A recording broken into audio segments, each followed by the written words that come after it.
All right, let's go. So, for a little bit of background on myself, I have about 20, 25 years experience as a mental health clinician.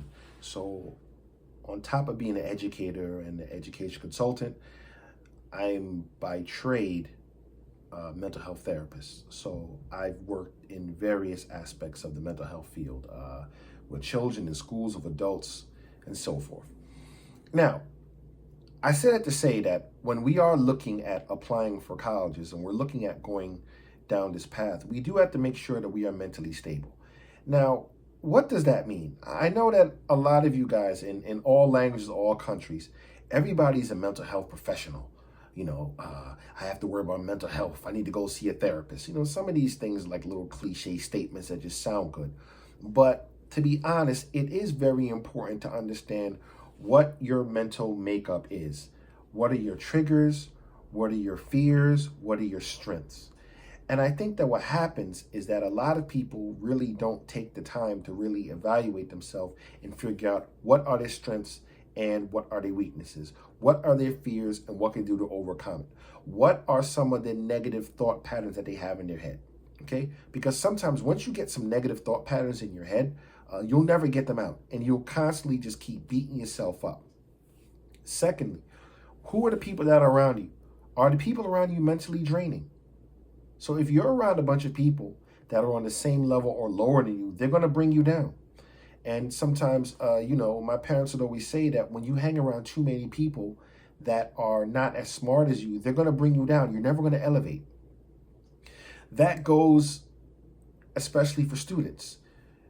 You're trying to get to a higher level of education, but you're hanging with some students that basically just want to get by. This isn't going to fly. So all of these things can affect your mental makeup, how you think of things, how do you portray things in your head, how do you make it go forward. And I think that is very important to understand yourself before anything. And this could be done without a therapist, without sitting on somebody's couch and telling me a whole life story. Because I do find out that what happens is that a lot of people, when they go and try to get professional help, they really just want to go somewhere to vent, but they don't even know where to start. And if you deal with some therapists and some people, they're just going to spin you around in circles. But that's a whole nother topic. But it is important to understand that you're going to have some stress. You're going to go through some trials. You're looking at studying in a country far away with the language and customs that are different than yours. And I really do think that you have to be realistic and figure out, is this something that I want to do? Is this something that is going to be conducive for me and my mental health? Am I going to be able to handle it? Am I going to be able to be thousands of miles away from my family, thousands of miles away from my friends? Am I going to be able to handle this? You have some people that have never left their country, have never left their village, never left their city. So these are things you do have to take into consideration. Where do you want to be? How far do you want to be from the next city over? Now, as much as I talk about New York, because I was born and I lived in New York in the early parts of my life till I was a teenager. Now, even though New York is busy, busy, busy, in New York City, you're going to find something for anybody. It's very culturally diverse. You'll find whatever food you're looking for, you'll find it. Whatever place of worship you're looking for, you'll find it. So even though it's big and chaotic, you're going to find your people there. But then let's say, for example, if you go to a college far away in a place that there's not a lot of people, maybe the town only has 10,000 people. You might not see that diversity. You might not be able to find a seasoning you want to make your chicken. You might not be able to find friends. You might not be able to find the places of worship that maybe you're used to back home or anything like that. So I really do think that it is important to, go through these steps and figure out, hey, what is my breaking point here?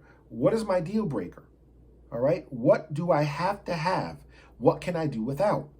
Now, when you do this, what's going to happen is that you're going to be able to go down a list of schools that you chose to go to, and you can start knocking some off of there. So, for example, if you have anxiety of being in a city with more than 1 million people, then you've knocked out a lot of the major cities in America. You're down to these little colleges in the small towns, which is fine. So if you're looking at a city like New York that has millions of people, a city like Los Angeles that has millions of people, that might not be for you. but maybe you're going to a little small town in Tennessee or something like that, and that might be good for you. Therapeutically, what's going to help you?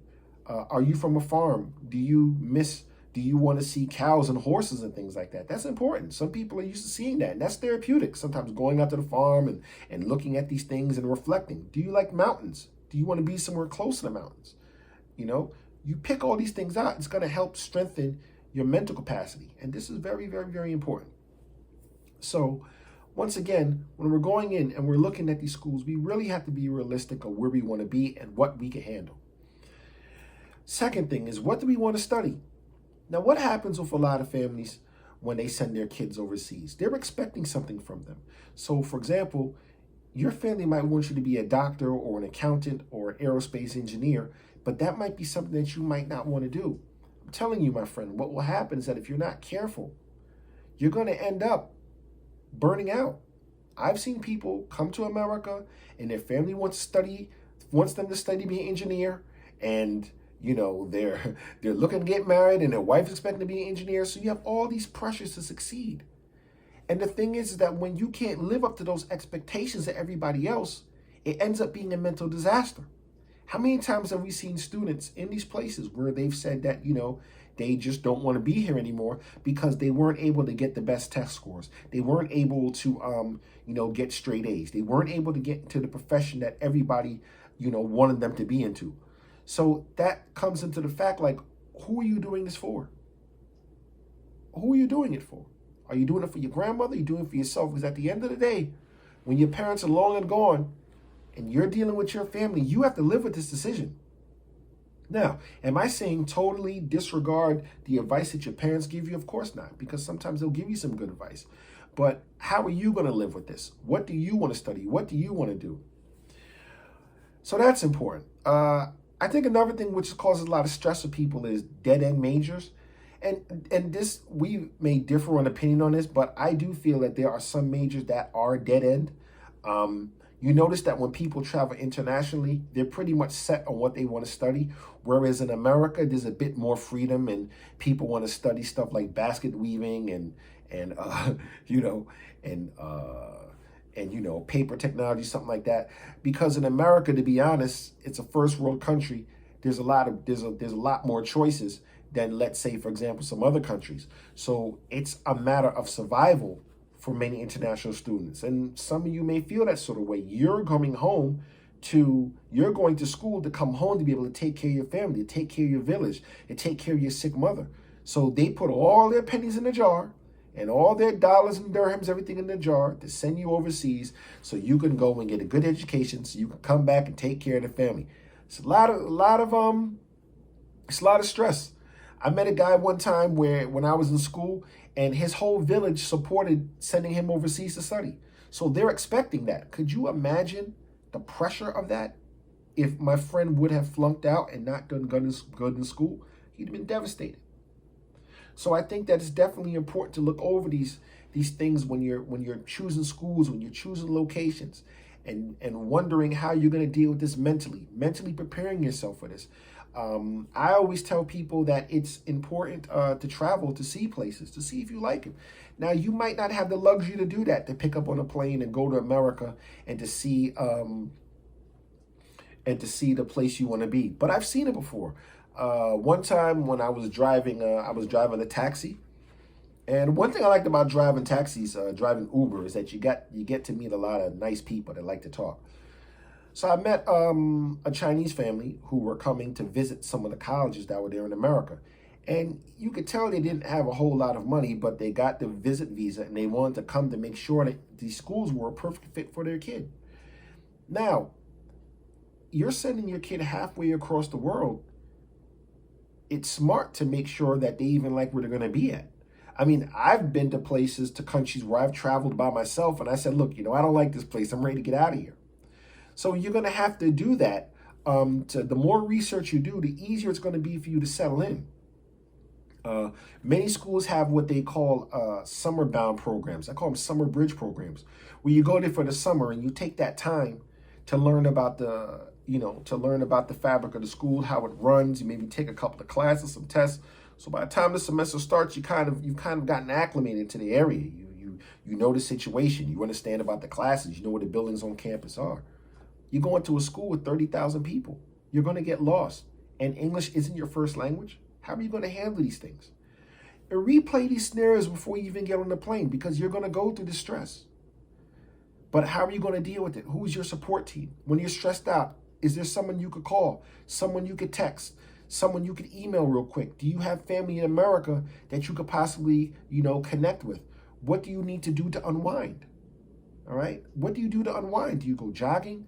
All right. So you need a place with the gym. Do you like to go out to the farm? Do you like to drive your car? These are all things you need to figure out as you're going down, because when you have your first, mental stress or mental breakdown, I don't really like saying mental breakdown, but I just say kind of like when there's a lot going on and you feel like your head is going to explode. And I'd love to tell you that that's not going to happen, but 9 times out of 10, everybody's going to reach their boiling point. So when we're looking at international universities, some of you that are going to these schools, this is your first time out of the country. So this is probably one of the biggest decisions in your life, the biggest decisions of your life. All right. So naturally, you're going to go through some things. And then you have to figure out, when I do have these problems, what is my support team? So I implore everybody to have a support team before they leave. Try to figure out now what some of your mental weaknesses are. What are some things that cause problems? What are some things that put you in a situation where you're not able to control yourself fully like you want to? We have to tackle these issues before you get on the plane and go outside of your home, because everybody's not going to be there to be able to help you. So we want to get a grip on this first before we even go any further. Preparing ourselves mentally to be away from our family and our loved ones to go study in a foreign country. All right. We're going to have continuous workshops and classes on this, because I think this is very important. Because the thing is, you can go, I've seen students go with straight A's, great marks, great test scores. They went to America. They weren't able to they weren't able to connect what was going on, and they froze up and had a mental breakdown. All right. He didn't have any support staff around, no support people that was around that could help them out. So this is something we definitely want to look at. We'll touch bases on this a little bit later on, get into more details and try to figure out some options, and even some ways that you could, some things that you could do when you're stressed that can help you get back on point. I'm all about self-evaluation. Even before you go to therapy or get help, I'm all about self-evaluation, but you have to know what questions to ask yourself. What questions to ask yourself? What are my negative thought patterns? What are these things that are going on? And once you're able to pinpoint that, then you're going to be able to help yourself and as well help other people. All right. We'll get to that a little bit later on. Signing off. Please look out for our workshops and our sessions coming soon. We're going to start running some lives. We're going to start running some lives as soon as we get more people to subscribe. And we're going to try to keep those going on weekly. So if you notice what I've been doing, I've been pounding the pavement, putting out plenty of inspirational quotes, plenty of advice in the form of shorts and other things, because I want to make sure that you guys have all of the information you need to be succeed. To be successful, to be succeed. All right. Check you guys out later. Good night. Have a good weekend. And we'll see you back on Monday.